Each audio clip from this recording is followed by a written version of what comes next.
जिस पिता के गले लगने से बेटे को आती थी घिन, उसी पिता के सीने से लिपटकर आज अरबपति सेठ क्यों रोया। दोस्तों, आज की कहानी कोई साधारण कहानी नहीं है। यह समाज के उस कुरूप चेहरे का आईना है जिसे देखकर शायद आज आपका भी कलेजा मुंह को आ जाए। यह कहानी है एक ऐसे हक डे की जो एक बूढ़े पिता के लिए अपमान दिवस बन गया। क्या आधुनिकता की दौड़ में हम इतने अंधे हो चुके हैं कि हमें अपने ही जन्मदाता के शरीर से दुर्गंध आने लगी है। आज की यह घटना आपकी आंखों से आंसुओं का सैलाब ले आएगी। यह मेरा आपके विवेक का वादा है। शहर के सबसे पॉश इलाके में बने उस आलीशान बंगले में आज बहुत चहल पहल थी। घर के बाहर महंगी गाड़ियों का तांता लगा था। अंदर विदेशी फूलों की सजावट और मखमली पर्दों के बीच ठहाकों की गूंज थी। आज हक डे था, वही दिन जब लोग एक दूसरे को गले लगाकर प्रेम का इजहार करते हैं। लेकिन इसी चकाचौंध के बीच घर के सबसे पिछले हिस्से में एक छोटी सी कोठरी नुमा कमरे में 70 वर्षीय रामेश्वर जी अपनी टूटी हुई खाट पर बैठे शून्य में निहार रहे थे। उनकी बूढ़ी और झुर्रियों वाली आंखों में एक अजीब सी नमी थी। उन्होंने अपने कांपते हाथों से अपनी पुरानी एल्यूमिनियम की संदूक खोली। उसमें से नफ्थलीन की गोलियों और पुराने कपड़ों की मिली-जुली गंध आ रही थी। उन्होंने एक पुरानी पीली पड़ चुकी तस्वीर निकाली। तस्वीर में एक नौजवान रामेश्वर जी थे और उनकी गोद में एक छोटा सा बच्चा था। रामेश्वर जी के होंठ बुदबुदाए। कैसा समय आ गया है, आज सब एक दूसरे के गले मिल रहे हैं। यह मोबाइल पर सब हैप्पी हक डे लिख रहे हैं। क्या मेरा बेटा मेरा अमित आज मेरे पास नहीं आएगा? क्या वह आज अपने इस बूढ़े बाप को एक बार भी गले नहीं लगाएगा? उनका मन मचल उठा। वही अमित जिसे बचपन में जब तक वे अपने सीने से लगाकर नहीं सुलाते थे उसे नींद नहीं आती थी। वही अमित जो डर लगने पर दौड़कर उनकी टांगों के से लिपट जाता था। आज वही अमित बड़ा साहब बन गया था। रामेश्वर जी ने सोचा कि आज का दिन खास है, शायद आज पुरानी कड़वाहट मिट जाए। उन्होंने अपना सबसे साफ लेकिन थोड़ा घिसा हुआ धोती कुर्ता निकाला, उसे पहना, अपने सफेद बालों को तेल लगाकर संवारा। वे अपने बेटे को गले लगाने के लिए ऐसे तैयार हो रहे थे जैसे कोई भक्त अपने ईश्वर से मिलने जा रहा हो। वे धीरे धीरे लाठी टेकते हुए अपने कमरे से बाहर निकले। हॉल में संगीत बज रहा था। अमित और उसकी पत्नी शालिनी अपने रईस दोस्तों के साथ हंसी मजाक कर रहे थे। सभी ने महंगे सूट और गाउन पहन रखे थे। वहां परफ्यूम की इतनी तेज खुशबू थी कि रामेश्वर जी का सर चकरा गया। जैसे ही रामेश्वर जी हॉल के प्रवेश द्वार पर पहुंचे, सब कुछ शांत हो गया। संगीत चलता रहा लेकिन लोगों की बातें थम गई। सबकी नजर उस बूढ़े साधारण वेशभूषा वाले व्यक्ति पर टिक गई। अमित की नजर अब अपने पिता पर पड़ी तो उसकी आंखों में शर्मिंदगी और गुस्सा दोनों एक साथ उमड़ पड़े। वह तेजी से चलकर अपने पिता के पास आया। पिताजी, आप यहाँ क्या कर रहे हैं? मैंने आपसे कहा था ना कि आज घर में मेहमान आने वाले हैं, आप अपने कमरे में ही रहिए। बाहर क्यों आ गए? अमित ने दबी हुई लेकिन कड़वी आवाज में कहा। रामेश्वर जी ने एक पल के लिए अपनी लाठी को कसकर पकड़ा। उनके चेहरे पर एक फीकी मुस्कान तैर गई। बेटा, आज वो, मैंने सुना है आज गले मिलने का त्योहार है, सब एक दूसरे को गले लगा रहे हैं, सोचा मैं भी अपने बेटे को। वे अपनी बात पूरी ही नहीं कर पाए थे कि अमित की पत्नी शालिनी हाथ में वाइन का गिलास लिए नाक सिकोड़ते हुए वहां आ पहुंची। उसने अपने पति के कान के पास आकर कहा, लेकिन इतनी जोर से कि रामेश्वर जी सुन ले। अमित, ये क्या तमाशा है? तुम्हारे डैड ने कैसे कपड़े पहने और इनसे कैसी अजीब सी बू आ रही है, जैसे पुरानी किताबों और दवाइयों की कुछ बदबू हो। प्लीज इन्हें अंदर ले जाओ। अमित क्या सोचेंगे, हमारा स्टेटस क्या रह जाएगा?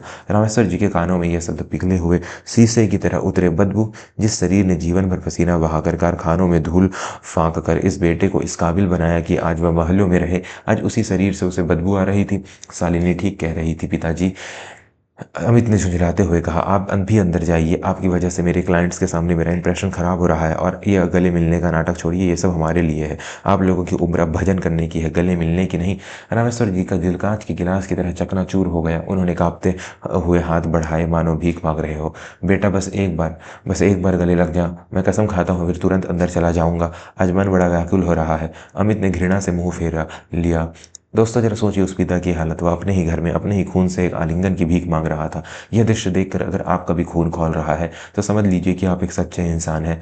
मित्रों, अगर आप मानते हैं कि माता पिता का स्थान ईश्वर से भी ऊंचा होता है और उनका अपमान करने वाला नरक का भागी बनता है, तो अभी इस वक्त इस चैनल को सब्सक्राइब करें और वीडियो को लाइक करें। हम अपनी संस्कृति और संस्कारों की लड़ाई ऐसे ही लड़ते रहेंगे। अमित ने अपने पिता को अनदेखा किया और मेहमानों की तरफ मुड़ गया, लेकिन रामेश्वर जी ने हार नहीं मानी। पुत्र मोह भी कैसा विचित्र बंधन है, अपमान सहकर भी प्रेम की आस नहीं छोड़ता। रामेश्वर जी ने आगे बढ़कर अमित के कंधे पर हाथ रखने की कोशिश की। तभी अमित ने झटके से पीछे मुड़कर उन्हें धक्का दे दिया। कहा, ना जाओ यहाँ से, समझ नहीं आता, तुम्हारे शरीर की यह सड़ी हुई गंध मेरे मेहमानों को परेशान कर रही है, दूर रहो मुझसे। धक्का इतना जोरदार था कि कमजोर रामेश्वर जी अपना संतुलन नहीं बना पाए। वे लड़खड़ाए और पास रखे एक सजावटी स्टूल से टकराते हुए जमीन पर गिर पड़े। उनकी लाठी दूर जा गिरी। चश्मा आंखों से उतरकर फर्श पर फिसल गया। पूरे हॉल में सन्नाटा छा गया। संगीत बंद कर दिया गया। रामेश्वर जी जमीन पर पड़े पड़े हाँफ रहे थे। उनकी कमर में असहनीय पीड़ा हो रही थी, लेकिन उससे भी ज्यादा पीड़ा उनके सीने में, उनके दिल में हो रही थी। उनकी आंखों से आंसुओं की धार बह निकली। अमित को अपनी गलती का एहसास होने के बजाय और गुस्सा आ गया। लो, अब तमाशा शुरू। यही डर था मुझे। अब इनको उठाने के लिए भी मुझे ही झुकना पड़ेगा। अमित बड़बड़ाया, लेकिन उसने अपने पिता को उठाने के लिए हाथ नहीं बढ़ाया। सनी ने तो घिन से मुंह ही फेर लिया। तभी मुख्य द्वार पर हलचल हुई। शहर के सबसे बड़े उद्योगपति मिस्टर सिंघानिया, जिसका इंतजार अमित पलके बिछाए कर रहा था, अंदर दाखिल हुए। अमित तुरंत अपने पिता को जमीन पर पड़ा छोड़कर अपने चेहरे पर बनावटी मुस्कान चिपकाकर मिस्टर सिंघानिया की ओर लपका। सर, वेलकम वेलकम, आइए ना। माफ कीजिएगा, एक छोटा सा घरेलू हादसा हो गया था। नौकर थोड़े लापरवाह हैं। अमित ने बेशर्मी से अपने पिता को नौकर की तरह संबोधित करने का इशारा किया। मिस्टर सिंघानिया एक गंभीर और भारी व्यक्तित्व वाले इंसान थे। उनकी नज़र सीधी जमीन पर पड़े रामेश्वर जी पर गई, जो अब भी उठने का प्रयास कर रहे थे। मिस्टर सिंघानिया के कदम वहीं ठिठक गए। उनकी आंखों में वे एक चमक आई, जैसे उन्होंने किसी को पहचान लिया हो। वे अमित की आंतों को अनसुना करते हुए तेजी से रामेश्वर जी की तरफ बढ़े। अमित हड़बड़ा गया। सर, उधर मत जाइए, वो बस एक पुराने। लेकिन मिस्टर सिंघानिया ने अमित को हाथ के इशारे से चुप करा दिया। वे रामेश्वर जी के पास पहुंचे और बिना अपने महंगे सूट की परवाह किए वही जमीन पर घुटनों के बल बैठ गए। उन्होंने रामेश्वर जी का चश्मा उठाया, उन्हें पहनाया और बड़े ही आदर से उन्हें सहारा देकर उठाया। रामेश्वर जी ने अपनी धुंधली आंखों से उस अजनबी को देखा। बाबूजी, आप रामेश्वर प्रसाद जी ही है ना, सरस्वती विद्या मंदिर वाले? मिस्टर सिंघानिया की आवाज़ कांप रही थी। रामेश्वर जी ने उन्हें गौर से देखा और पहचानने की कोशिश की। हाँ, मैं वही हूँ, लेकिन आप? मिस्टर सिंघानिया के आंसू से आंसू बह निकले। वो अरबपति इंसान जिसके एक इशारे पर शहर हिल जाता था, एक बच्चे की तरफ फपक पड़ा। उन्होंने आप देखा न था और रामेश्वर जी को कसकर गले लगा लिया। वह आलिंगन, वह हग, उसमें कोई दिखावा नहीं था, कोई परफ्यूम की खुशबू नहीं थी। उसमें थी तो बस श्रद्धा, कृतज्ञता और एक बेटे जैसा प्यार। रामेश्वर जी स्तब्ध रह गए। जिस गले मिलने के लिए उनका अपना सगा बेटा उन्हें धक्का दे चुका था, वही सम्मान उन्हें एक अनजान अरबपति ने दे रहा था। पूरा हॉल सन्न रह गया। अमित और शालिनी के पैरों तले से जमीन खिसक गई। मेरे प्यारे दोस्तों, कहानी अपने सबसे भावुक और निर्णायक मोड़ पर आ चुकी है। एक पिता का अपमान और अब यह अद्भुत सम्मान। ऐसी सच्ची कहानियां आप तक लाने के लिए मुझे दिन रात एक करना पड़ता है। बहुत संघर्ष है इस राह में। अगर इस कहानी ने आपके दिल को छू लिया है तो आप सुपर थैंक्स या ज्वाइन बटन दबाकर एक छोटी सी आर्थिक मदद जरूर करें। आपका दिया हुआ एक एक रुपया मुझे मेरे बूढ़े माता पिता की सेवा करने और ऐसे ही सच को उजागर करने की ताकत देता है। कृपया दिल खोलकर सहयोग करें ताकि यह आवाज़ कभी दबे नहीं।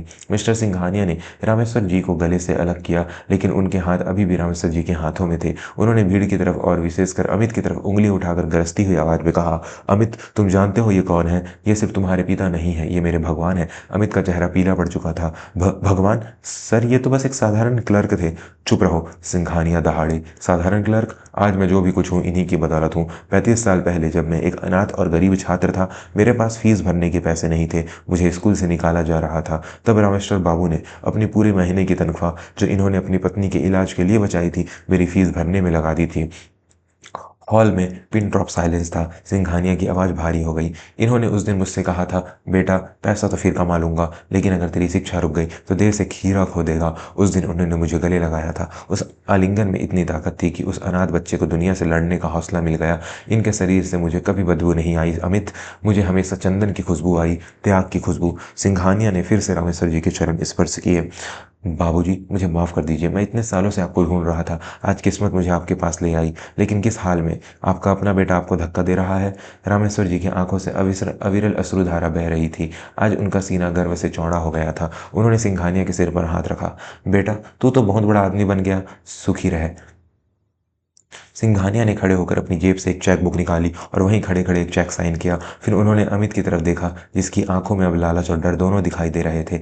अमित, सिंघानिया ने ठंडी और कठोर आवाज में कहा, मैं आज तुम्हारे साथ 500 करोड़ की डील साइन करने आया था। मैं वो फैक्ट्री लगाना चाहता था जिसके लिए तुम पिछले 6 महीने से मेरे पीछे घूम रहे हो। अमित के चेहरे पर उम्मीद की एक किरण जागी। जी सर, जी सर, डैड तो महान है, मुझे पता नहीं था।